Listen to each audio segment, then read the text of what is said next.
Rupakalah semua dengan Waalaikumsalam warahmatullahi wabarakatuh.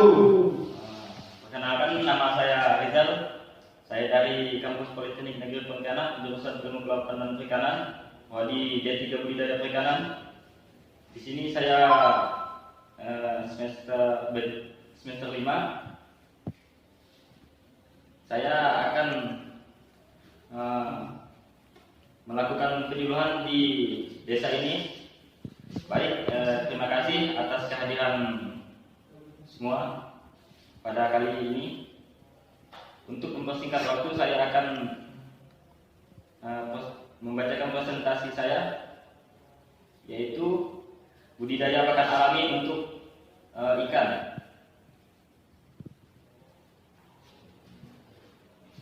Pakan alami adalah organisme makanan ikan yang berasal dari golongan tumbuhan maupun hewan yang sengaja ditumbuhkan untuk memenuhi kebutuhan ikan.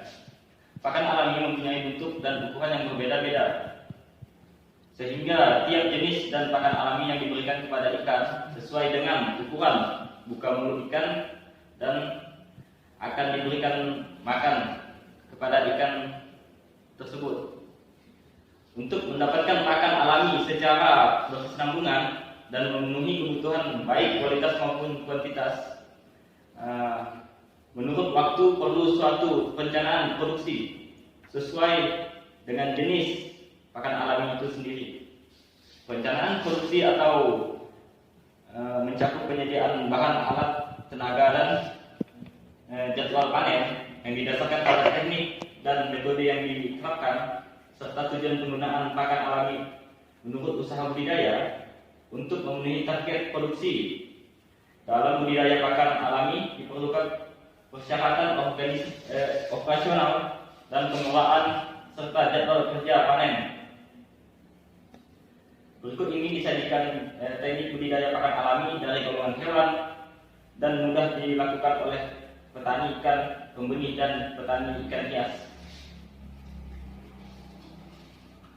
Yang pertama ada protipe atau bahasa Latin Fractionus sp, yaitu cara kulturnya. Yang pertama kita menyediakan kolam atau bak. Setelah itu dikeringkan dan diisi setinggi 0,5 sampai 0,8 meter melalui penyaringan. Setelah itu pemupukan dengan kotoran unggas kering dengan dosis 0,8 meter persegi dengan cara dionggokkan di sudut kolam. Kalau menggunakan pakan pupuk dibungkus dan digantung dalam bak. Pada kultur di kolam ini ditambahkan smishing 50 AC sebanyak 2 ppm untuk membasmi parasit atau predator yang merugikan. Pada hari kedua ditulari Fractionus sebanyak 10 sampai 20 indif per ml.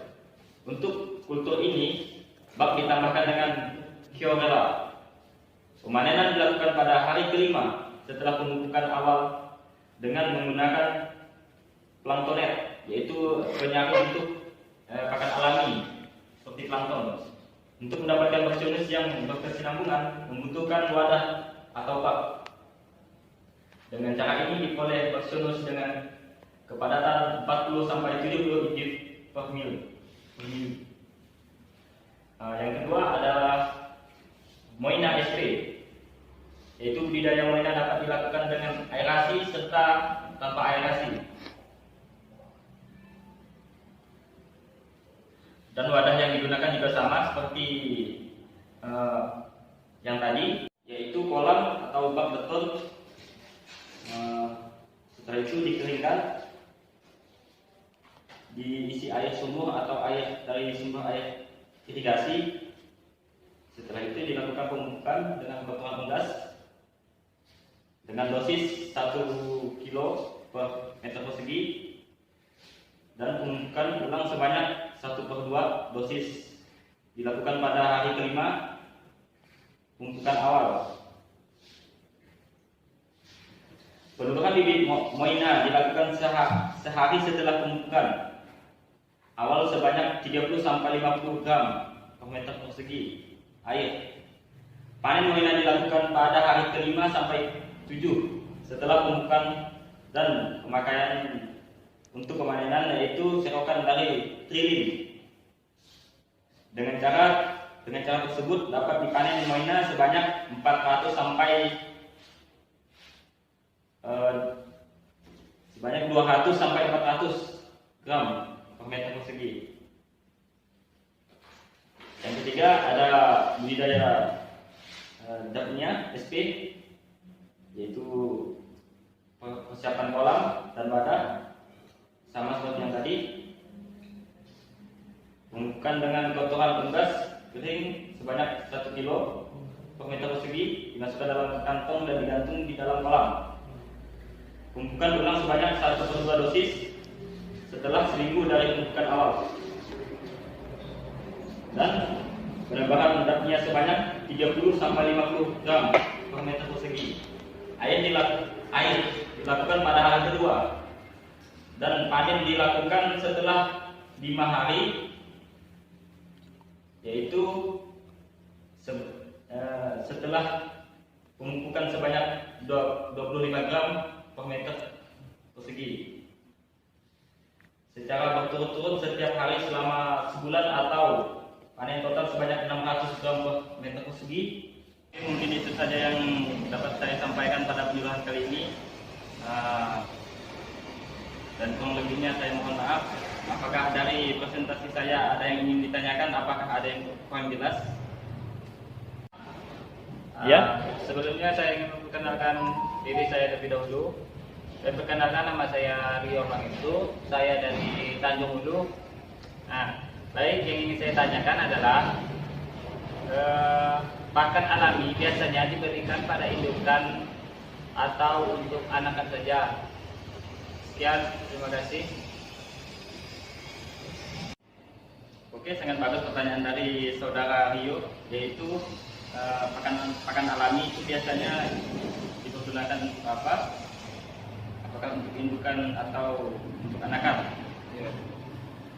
Biasanya pakan alami itu diperuntukkan untuk anakan ikan. Karena kenapa? Karena pada ikan yang masih kecil itu membutuhkan protein tinggi. Jadi di pakan alami ini protein yang tinggi itu sangat besar. Dan juga bukaan anakan ikan yang kecil mengharuskan ikan harus makan pakan alami. Jadi di sini kita membudidayakan pakan alami untuk anakan ikan. Baik, bagaimana jawaban dari saya?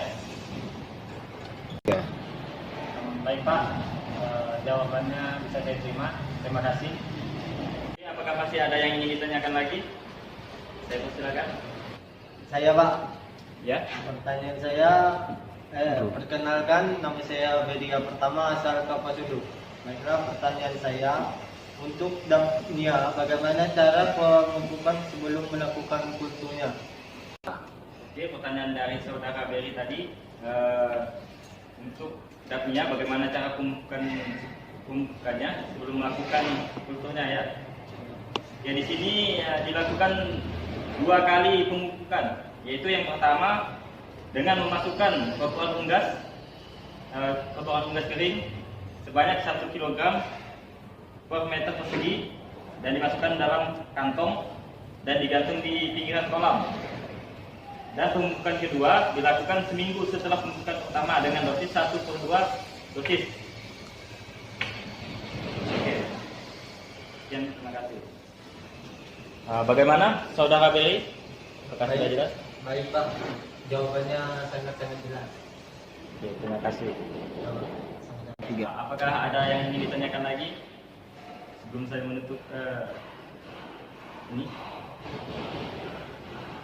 Mungkin sudah jelas Pak untuk presentasinya. Ya Pak, sudah jelas. Oke, baik. Baik, jika tidak ada yang ingin ditanyakan lagi, kiranya itu dari presentasi saya kali ini, mungkin kesimpulannya yang dapat kita ambil dari budidaya pakan alami ini adalah untuk pakan pakan khususnya pakan buah anakan, kita dapat membuat pakan alami untuk menggantikan pakan buatan seperti pelet. Dan ketika kita ingin melakukan kultur, kita harus melakukan sebuah prosedur yang tertera sehingga tidak terjadi kesalahan untuk melakukan kulturnya. Baik, terima kasih atas kehadiran rekan-rekan semua, bapak-bapak. Saya cukupkan sampai sekian dari Tinul Hadidi. Wabillahi taufiq wal hidayah. Wassalamualaikum warahmatullahi wabarakatuh. Waalaikumsalam warahmatullahi wabarakatuh.